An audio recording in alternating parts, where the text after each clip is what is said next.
Good evening students, कैसे हैं आप लोग। स्टूडेंट हम डिस्कस कर रहे थे सेक्शन ए के क्वेश्चंस फाइनेंशियल मैनेजमेंट फंक्शन के। ठीक है, अब सेक्शन बी के क्वेश्चन देख लेते हैं। दो क्वेश्चन है, क्वेश्चन नंबर 1 और 2। ठीक है, फाइनेंशियल मैनेजमेंट फंक्शन और एनवायरनमेंट भी मिक्स है उसके अंदर, financial management function and environment. ठीक है, दो चैप्टर्स के मिक्स क्वेश्चन है। तो सेक्शन बी के क्वेश्चन हो जाएंगे 20 मार्क्स वाले। देखो आंसर देना, बहुत ईजी क्वेश्चन है ना। The following are the extract from last board meeting at 5 PLC। तो कुछ मिनट्स होते हैं ना, मिनट्स ऑफ बोर्ड मीटिंग कहते हैं इसको, अगर आपने कभी सुना हो तो। मिनट्स मतलब कि उसके रिकॉर्ड्स है ना, लास्ट में क्या डिस्कस हुआ, summary. A coated high street retailer based in country A, coated मतलब लिस्टेड कंपनी है। ठीक है, Y PLC sources some products such as food and clothing from third party supplier but also make some of its own product such as furniture। तो ये खुद का product भी बनाते हैं और ये कहीं से खरीदते भी हैं। The context of the discussion is to plant a domestic furniture factory and build a new one in the cheaper country। तो ये लोग बोल रहे हैं कि कंट्री ए में प्लान कर रहे हैं कि डोमेस्टिक जो फर्नीचर फैक्ट्री उसको बंद कर देते हैं और कहीं दूसरी जगह जाके जो सस्ती कंट्री है उसमें जाके खोल लेते हैं। CEO क्या बोल रहा है, सुनते हैं। I think we should be more cautious about going ahead with the plan to build a new factory in country B as I have look at their forecast inflation rates and they are higher than expected. This would send our cost sky high when the reason we want to build it to save money. बोल रहा है कि country B में ना जाने से पहले आपको सोचना चाहिए, वहाँ का इन्फ्लेशन रेट बहुत ज़्यादा है, तो हम लोग अपनी कॉस्ट बचाने के लिए जा रहे हैं, लेकिन हो सकता है कि वही नुकसान हमें हो जाए वहाँ पे। However if we can not boost profit then I fear we will have to cut the next dividend, something that will be disasters for our share holder who will sell our share in masses. तो ये बोल रहा है अगर हम वहाँ पे गए और हमारा प्रॉफिट नहीं बढ़ पाया तो फिर हमें डिविडेंड कट करना पड़ेगा जो हम पे कर रहे हैं, और इससे क्या होगा, शेयर होल्डर्स पैनिक में आ जाएंगे और वो शेयर्स को बेच देंगे। मतलब शेयर की प्राइस जो है वो गिर सकती है। तो अगर आपको याद हो तो ये कौन सी थ्योरी थी, सिग्नलिंग इफेक्ट। ठीक है, ऐसे कई सारी थी ना डिविडेंड की थ्योरी, क्लाइंटेल इफेक्ट करके थी, अगर आपको याद हो तो हमने डिस्कस किया था डिविडेंड पॉलिसी के अंदर।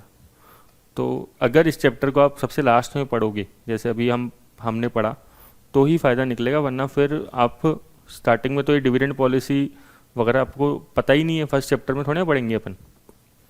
तो अपन ने पढ़ लिया इसलिए अपन को ठीक लगेगा ये। अब डायरेक्टर है, surely the exchange rate will move to compensate for the difference in inflation so it won't make a huge difference. मैं चाहूँगा स्ट्रांगली आप इसका इंटरप्रिटेशन निकाल के बताओ, इस स्टेटमेंट का क्या कह रहा है ये, बताओ क्या कह रहा है। वीडियो भले ही पॉज कर लो। ये किस चीज़ की बात कर रहा है, किस थ्योरी से लिंक है ये कॉन्सेप्ट इन्फ्लेशन रेट और एक्सचेंज रेट में। ये परचेजिंग पावर पैरिटी की बात कर रहा है। बोल रहा है कि ज़्यादा टेंशन की बात नहीं है, भले ही वहाँ पे इन्फ्लेशन रेट ज़्यादा होगा, लेकिन एक्सचेंज रेट क्या होगी वहाँ पे, वहाँ की जो करेंसी है डेप्रिशिएटेड होगी, तो अपन को दिक्कत नहीं आएगी। तो परचेजिंग पावर पैरिटी की बात करने लग गया ये। Director B, I think the key issue is improving reported profit, this is the main way we can keep our share holders happy. तो हमें प्रॉफिट जो है अच्छा करना चाहिए ताकि हमारे शोल्डर्स हैप्पी रहें, which is after all our job. Sacking people in country है। सैकिंग मतलब क्या होता है कि बंद करना, हटाना, आप ये कह सकते हो रिमूव करना।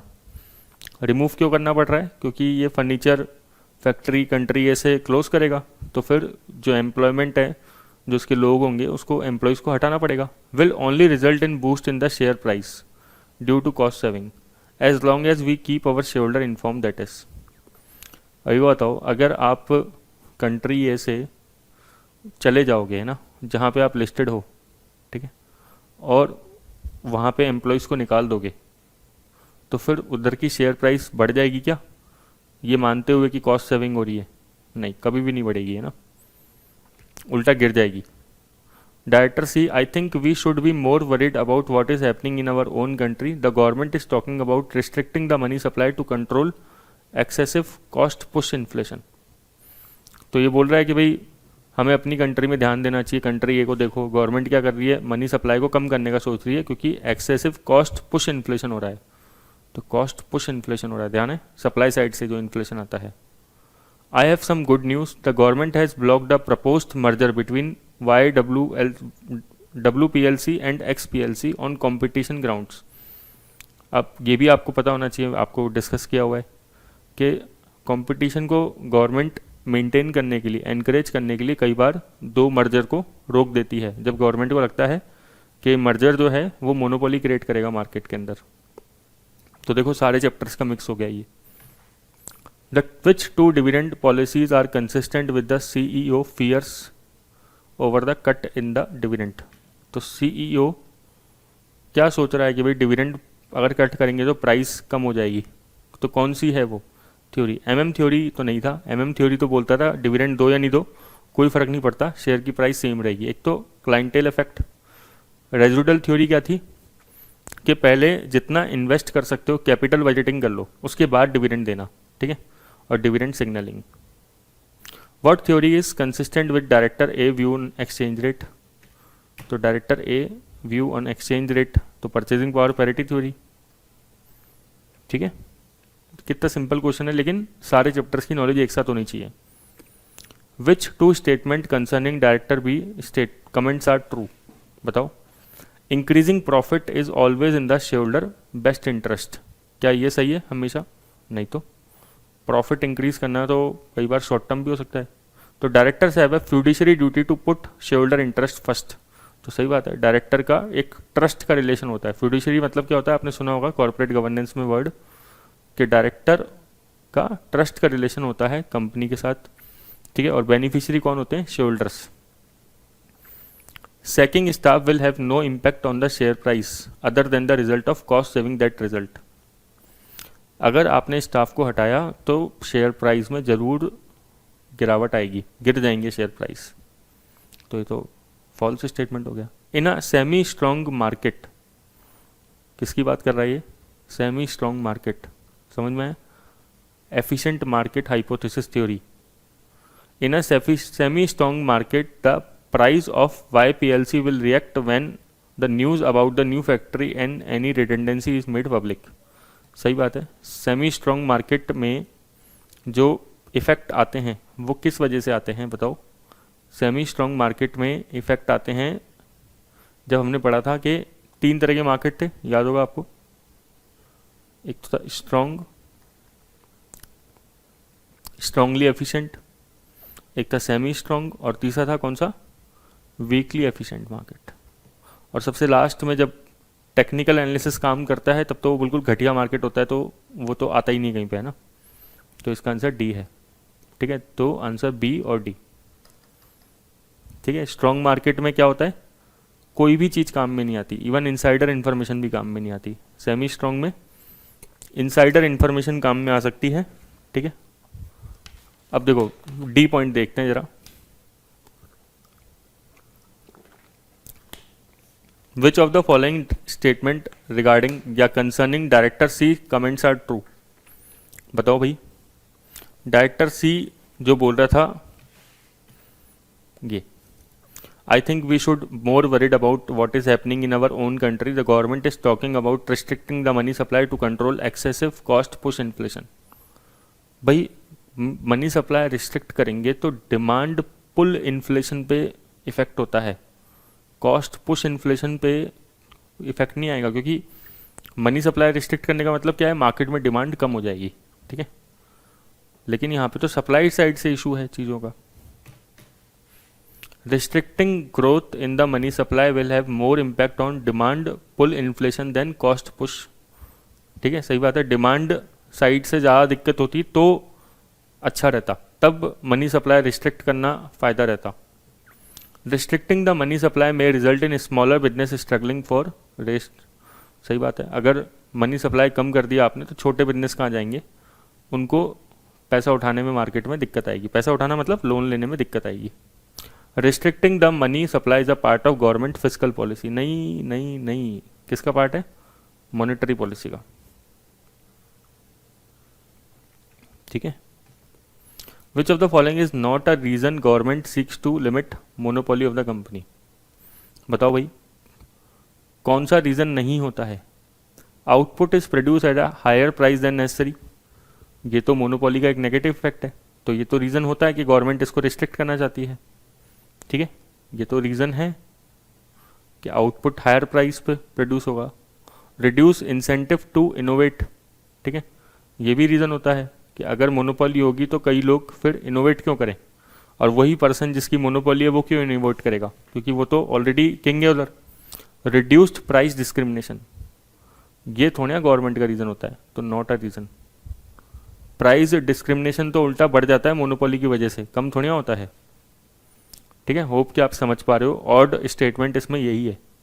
High price to limit new market entrants, तो ये भी मोनोपोली रिस्ट्रिक्ट करने का एक रीज़न है। ठीक है, कि मार्केट के अंदर कोई दूसरा पर्सन नहीं आ पाए। तो आंसर क्या है? सी। सिंपल क्वेश्चन है, आप देख लो इसको भले ही, ए सारे स्टेटमेंट। नेक्स्ट क्वेश्चन देखते हैं। The senior management team of Arkwright company are concerned that imminent general election will mean a change in government, है ना। तो इनको लग रहा है कि भाई इलेक्शन होंगे तो गवर्नमेंट चेंज हो सकती है, बाइडन की जगह कोई और आ सकता है। The two primary political party have quite different economic policies.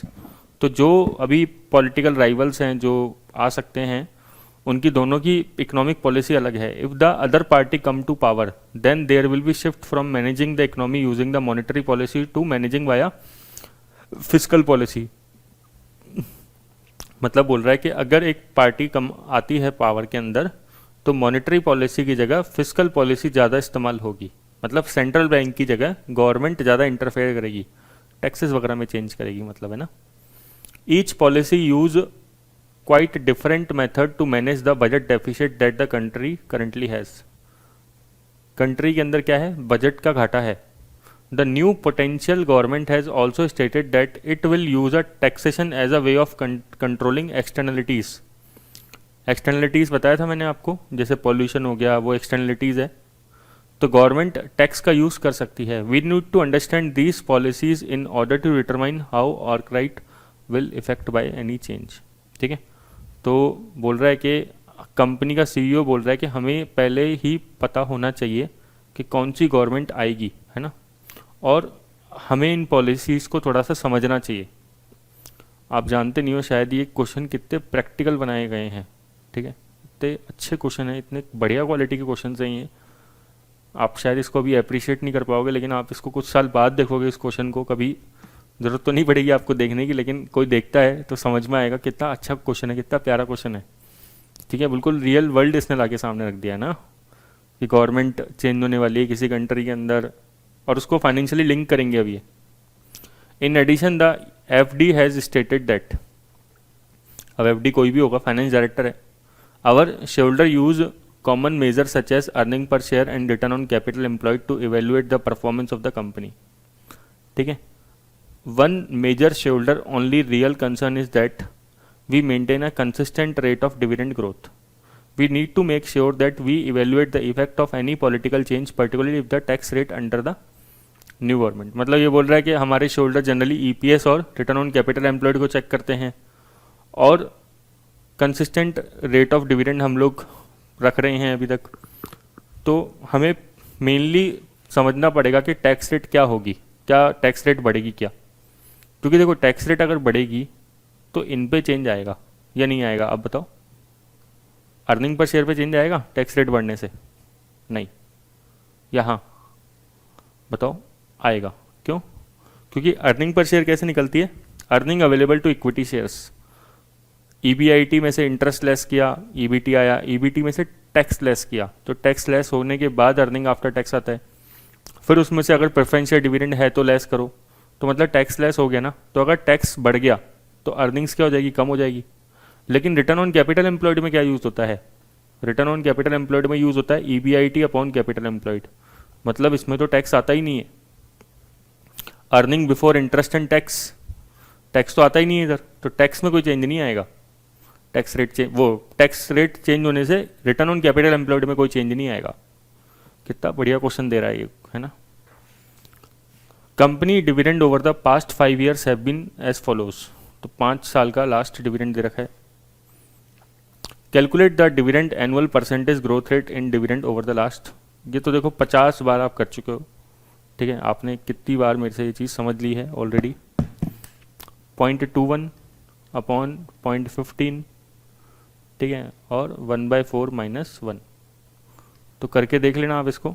0.21 upon 0.15, 12 bar under root कर लो, 1 2 3 4 5 6 7 8 9 10 11 12, -1 कर दो, ठीक है, divided by 4 + 1 into equals to 12 बार, 1 2 3 4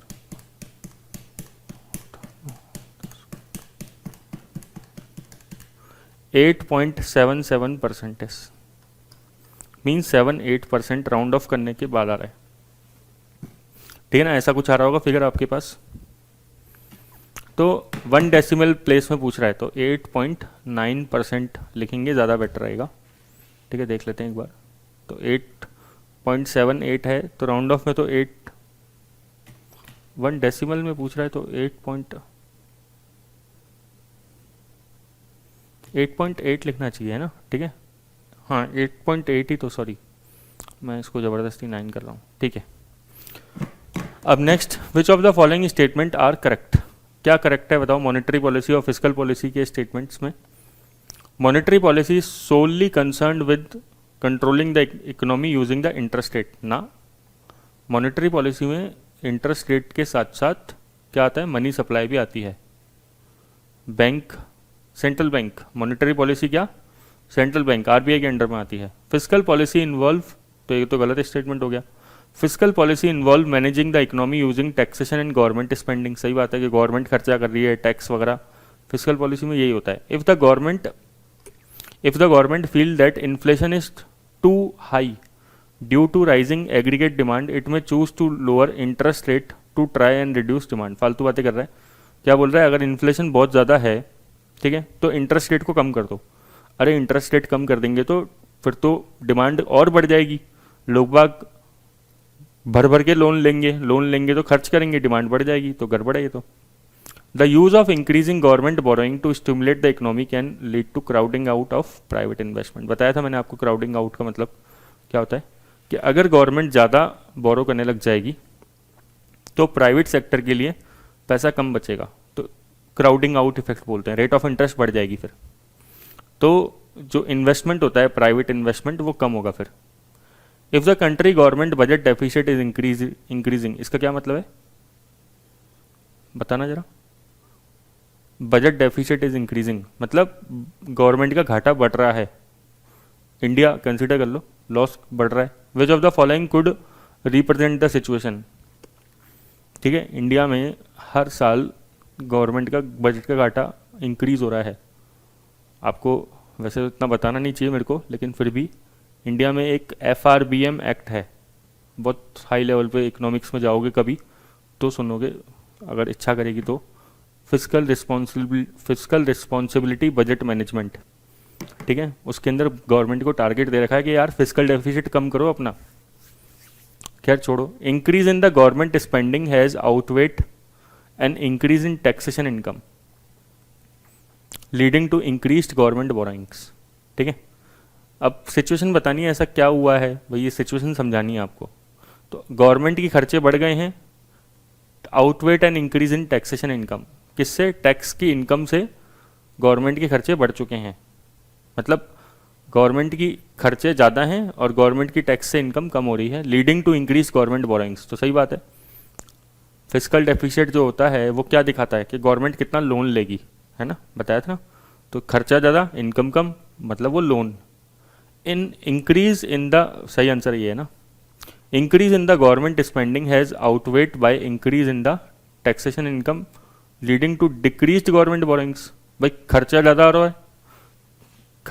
रहा है और इनकम बढ़ गई है, ठीक है, तो सॉरी गवर्नमेंट का एक्सपेंडिचर ज़्यादा है, टैक्स कम है, तो क्या होगा, बोरोइंग्स कम होगी या बढ़ जाएगी, बढ़ जाएगी ना, इंक्रीज हो जाएगी बोरोइंग्स तो।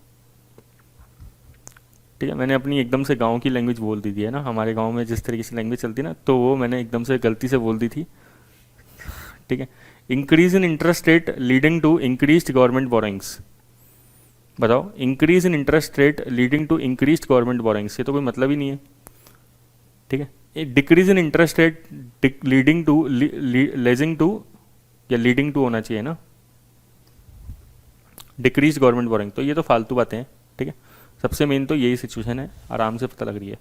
If the new government chooses to rate increase the rate of tax, which two of the following would represent the initial direct effect on the earning per share and return on capital employed? बताओ, अगर government ने tax rate बढ़ा दी तो EPS और return on capital employed पे क्या effect आएगा? EPS तो हो जाएगी कम। क्यों? क्योंकि ईपीएस में क्या लेते हैं? अर्निंग आफ्टर टैक्स, बताया था ना अभी, earning after tax minus preferential dividend. तो टैक्स रेट बढ़ जाएगा तो प्रॉफिट कम हो जाएगा, लेकिन रिटर्न ऑन कैपिटल एम्प्लॉयड क्या होगा? सेम रहेगा। तो बी और एफ। ठीक है, the following statement have been made about externalities. Externality do not affect the consumer of the product that causes them. सही बात है। ठीक है, जिसने जो उसको, जिसकी वजह से हो रहा है उसको तो इफेक्ट करता नहीं है ज़्यादा वो। The existence of externality suggest that there is misallocation of resources. तो मैंने आपको बताया था कि प्राइसिंग मिसमैच हो जाता है यहाँ पे। तो दोनों स्टेटमेंट क्या है? करेक्ट है, बी। ठीक है, तो सिंपल क्वेश्चन है, बहुत ही आसान क्वेश्चन है। तो ये दो क्वेश्चन आए हुए थे इस पे सेक्शन बी के, ये दोनों हमने कर लिए। Thank you.